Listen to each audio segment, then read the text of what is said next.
Hello hi everyone, welcome back to my channel Telugu earning tips. Friends, ఈ వీడియోలో మనము మీరు క్రెడిట్ కార్డు యూజ్ చేయకపోతే ఏమవుతుంది అని చాలామందికి డౌట్ ఉంటుంది. క్రెడిట్ కార్డు ఉంది, చాలా రోజుల నుంచి యూజ్ చేయాలి, ఏం చేయాలి అని చెప్పేసి. మరి క్రెడిట్ కార్డు యూజ్ చేయకపోతే నెక్స్ట్ ఏం జరుగుతుంది అనేది ఇవాళ మన టాపిక్. వీడియో చాలా చిన్నది, ఎక్కడా స్కిప్ చేయకుండా ఎండ్ వరకు చూసారంటే ఖచ్చితంగా మీకంటే ఒక క్లారిటీ వస్తుంది అనమాట. దానికంటే ముందు మీరు మన ఛానల్కి ఫస్ట్ టైం యూజ్ చేసినట్లయితే కనుక please subscribe and support to my channel.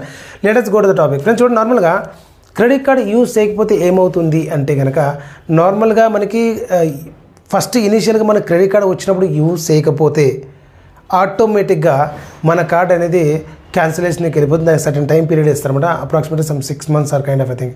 మీరు కనుక కార్డు యాక్టివేట్ చేసుకోలేకపోతే ఆటోమేటిక్గా కార్డ్ అనేది క్యాన్సిలేషన్ అయిపోతుంది. ఇంకా రెండో సందర్భం ఏంటంటే, మనం ఆల్రెడీ కార్డు యూజ్ చేస్తుంటాము. ఆ యూజ్ చేస్తున్నటువంటి కార్డు కూడా ఒక సర్టన్ టైం పీరియడ్లో మనం యూజ్ చేయమన్నమాట. అప్పుడు కూడా మనకు 6 months, వితిన్ 6 months మీరు ఏదైనా కార్డు యూజ్ చేయలేదు అంటే కనుక ఆ కార్డు అనేది ఆటోమేటిక్గా మీకు ఇన్యాక్టివ్ అయిపోతుంది.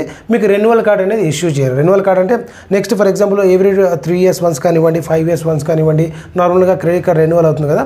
అలాంటి రెన్యువల్ టైంలో మీకు వచ్చేసి మళ్ళీ కార్డు ఇష్యూ చేయరు. చాలామంది ఏమంటుంటారంటే, నేను లాంగ్ బ్యాక్ కార్డు యూజ్ చేశాను, నేను యూజ్ చేసుకోలేదు, అంటే యాక్టివ్లో ఉంది కానీ యూజ్ చేయలేదు, కార్డు ఎప్పుడూ ఎక్స్పైర్ అయిపోయింది కానీ నాకు ఎందుకు కొత్త కార్డు రాలేదని చెప్పేసి బ్యాంక్ వాళ్ళని క్వశ్చన్ చేస్తుంటారు.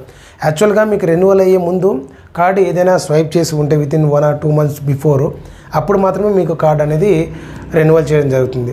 సో ఇన్ కేస్ అలాంటి కార్డు యూజ్ చేయకపోతే కనుక కార్డు ఆటోమేటిక్గా స్టాప్ అవుతుంది. విత్ హెల్డ్ అంటే మీకు బ్యాంక్ దగ్గరే ఉంటుంది, మీరు ఫర్దర్ రిక్వెస్ట్ ఇచ్చేంత వరకు కూడా.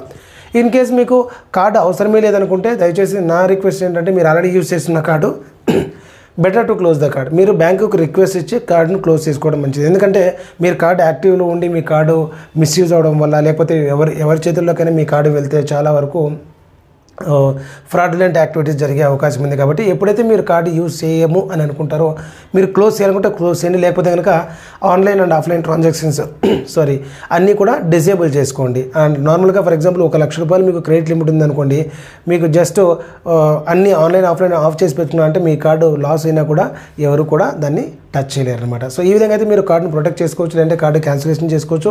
రెన్యువల్ చేసుకోవాలన్నా కూడా మీకు ఫర్దర్గా బ్యాంక్ ఇంటిమేట్ చేసి మీరు కార్డు అనేది రెన్యువల్ చేసుకోవచ్చు అనమాట. వీడియో చాలామందికి యూజ్ అవుతుంది అనుకుంటున్నాను. వీడియో నచ్చితే ఖచ్చితంగా ఒక లైక్ అయితే చేయండి. వీలైతే మీ ఫ్రెండ్స్ అండ్ ఫ్యామిలీ మెంబర్స్కి షేర్ చేయండి, ఎవరికైతే ఈ ఇన్ఫర్మేషన్ రిక్వైర్మెంట్ ఉంటుందో. మరిన్ని అప్డేట్స్ కోసం మిస్ అవ్వకుండా నా ఛానల్ సబ్స్క్రైబ్ అవడంతో పాటు నా ప్రీవియస్ వీడియోస్ చూసారంటే ఖచ్చితంగా మీకంటే ఒక క్రెడిట్ కార్డు గురించి మంచి నాలెడ్జ్ దొరుకుతుందని చెప్పేసి నా అభిప్రాయం. చాలా see you in the next video. Till then take care, bye.